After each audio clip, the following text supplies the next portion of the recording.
Hi, my name's Alexander Mariotti. I'm a historian, weaponologist, and probably most importantly, an all-round history nerd. I've dedicated most of my life, if not all of it, to Rome. And it's probably because I've grown up around Rome. I've grown up in the shadow of the Colosseum. My grandfather was born across the street from it. And as a boy, my brother and I used to go and play football or soccer inside it, because to be honest, no one really bothered with these monuments as much as they do today. You could say that Rome has dominated my entire life and certainly my career. But the funny thing is that even people who have never been to Rome feel Roman, and they should. Because the truth is that over the last 20 odd years of my career, people have asked me many questions, and they always ask me, what is it about Rome that is so fascinating to us? Why are we so obsessed with these people? The answer is simple. It's that we are all Romans. There's an old British comedy, Monty Python, in which they jokingly say, what did the Romans ever do for us? And then they say, apart from roads, democracy, the Colosseum. The truth is that Rome did a great deal for us, and Rome is still ever present, as are the Romans. It's probably why I love the line from Gladiator so much. What we do in life echoes in eternity. That's very true, especially of the Romans. And there are so many parts of our everyday lives which are shaped by the Romans.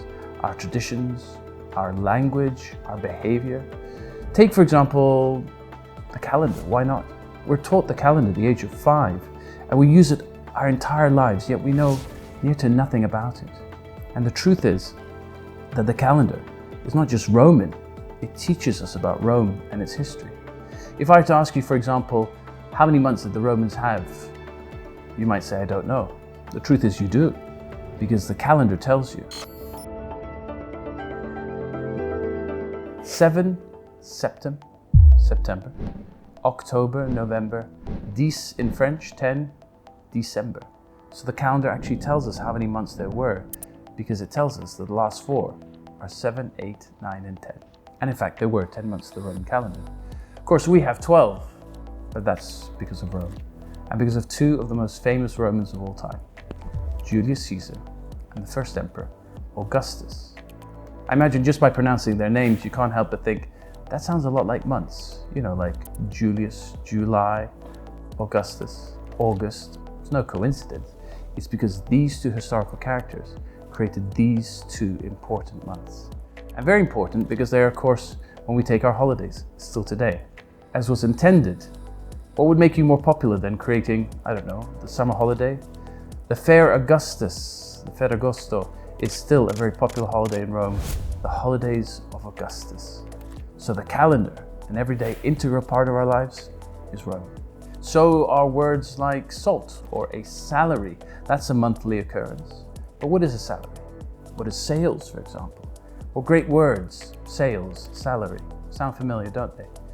I always think it's funny that sales is such a huge part of our life. We love them. We go on holiday, and then we go to the sales. You see a friend, you like their shirt, I got it in the sales. But ask them what sales means. Nobody knows.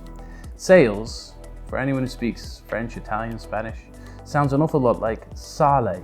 It should do, because sale is salt, and salt was crucial to the Romans. With no fridges, it was the only way to keep food like fish and meat.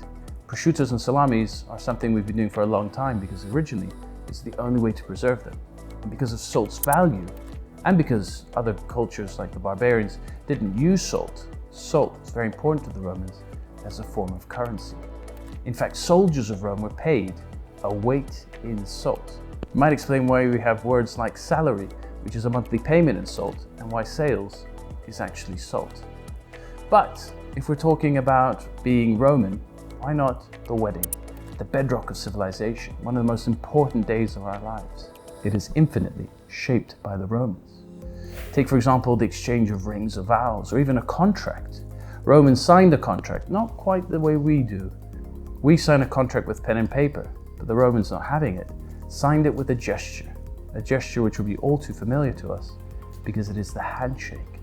That which we give in friendship, the Romans used as a marriage contract.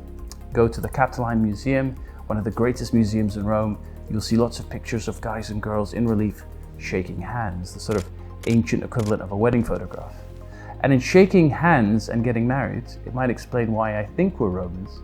Because to this day, if you want to get married, the most important part is to ask for a hand in marriage. How Roman of us. But the interesting thing about the wedding, it doesn't start when you think it does. Your marriage doesn't start when you exchange rings of vows, when you wear your nice dress, when you have a party. It actually starts another moment.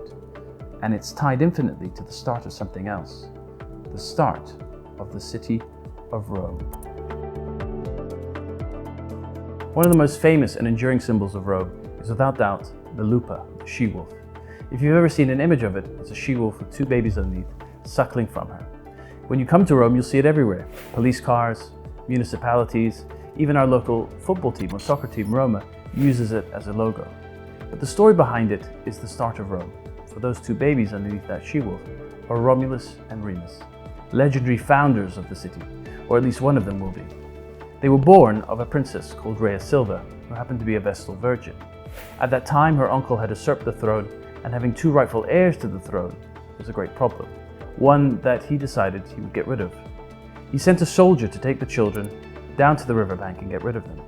But when the soldier reached the riverbank, the Tiber had burst its banks, and so he took the basket with the twins and he places them into the water. This story has shades of the story of Moses, you might recognize it. But in our story, the basket floats down the river, and as it does, it catches on a fig tree. And who finds the twins is a she-wolf, who then picks them up like cubs, takes them back to the wolf's den, and they suckle from her. Supposedly, through the legend, it is the suckling of the milk of the she-wolf that makes them such great heroes. And when they grew up, as happened many times in Roman history, which was marred by civil war and civil strife, they got into a fight. Romulus killed his own brother.